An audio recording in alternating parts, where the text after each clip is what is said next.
So uamuzi wako, dawa ndio hii hapa,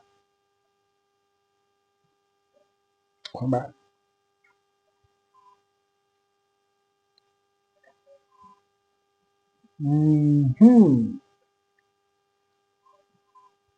utawahi kufa, hautawahi kufa kama utamkubali Yesu Kristo ndiye ndani yako,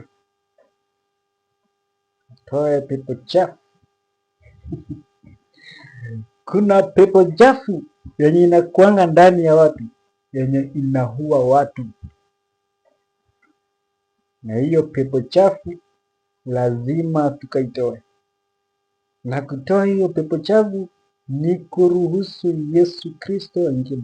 Yesu anaingia ndani ya mwili wa binadamu kama mimi. Umeuia na Yesu.